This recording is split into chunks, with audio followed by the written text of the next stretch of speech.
Hello guys, ഇനി നമുക്ക് പഴം വെച്ചൊരു കേക്ക് ഉണ്ടാക്കാം. വളരെ സിമ്പിൾ ആയിട്ടുള്ള ഒരു കേക്കാണിത്. ആദ്യം തന്നെ ഒരു പഴം എടുത്തിട്ട് നല്ല രീതിയിൽ തന്നെ ഉടച്ചു കൊടുക്കുക. എന്നിട്ട് അതിലോട്ട് ഒരു കപ്പ് ഗോതമ്പ് പൊടി ഇട്ട് കൊടുക്കുക. ഗോതമ്പ് പൊടിയോ മൈദയോ ഇട്ട് കൊടുക്കാം. പിന്നെ നിങ്ങൾക്ക് പഞ്ചസാര പൊടിച്ചത് ആവശ്യത്തിനനുസരിച്ച് ഇട്ട് കൊടുക്കണം. എന്നിട്ട് അതിലേക്ക് ബേക്കിംഗ് പൗഡർ ഇട്ട് കൊടുക്കുക. ബേക്കിംഗ് സോഡ കുറച്ചിട്ട് കൊടുക്കണം. അത് ഇതിൽ ഞാൻ കാണിക്കുന്നില്ല.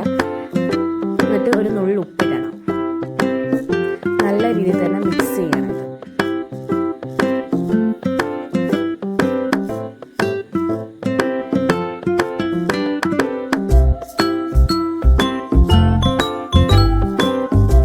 ഒരു കപ്പ് വെള്ളം ഒഴിച്ചു കൊടുക്കുക. ഒരു ആവശ്യത്തിനനുസരിച്ചുള്ള വെള്ളം അതിനകത്ത് ഒഴിക്കാവുള്ളൂ. ഒരുപാട് നീട്ടിയെടുക്കേണ്ട ആവശ്യമില്ല.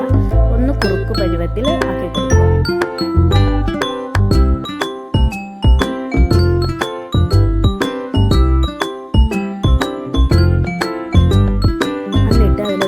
വൈറ്റ് ചോക്ലേറ്റോ ഡാർക്ക് ചോക്ലേറ്റോ മെൽറ്റ് ചെയ്തിട്ട് ഇട്ട് കൊടുക്കുക. അഥവാ ചോക്ലേറ്റ് ഒന്നും ഇട്ടില്ലെങ്കിലും പ്രശ്നമില്ല. എന്നിട്ട് അത് നല്ല രീതിയിൽ തന്നെ മിക്സ് ചെയ്യണം. കട്ട കെട്ടാതെ മിക്സ് ചെയ്യണം. എന്നിട്ട് അത് ഏതെങ്കിലും കേക്ക് ടിന്നിലോ സാധാ പാത്രത്തിലും അത് എണ്ണ തേച്ചിട്ട് ഓവനിലോ അല്ലാതെയോ വെച്ചാൽ മതി. കേക്ക് നല്ല രീതിയിൽ തന്നെ കിട്ടും. നല്ല ടേസ്റ്റി ആയിട്ടുള്ള കേക്കാണിത്. അടിപൊളി കേക്ക്, നല്ല സോഫ്റ്റ്. നിങ്ങൾക്ക് വേണമെങ്കിൽ കുറച്ച് ചോക്ലേറ്റ്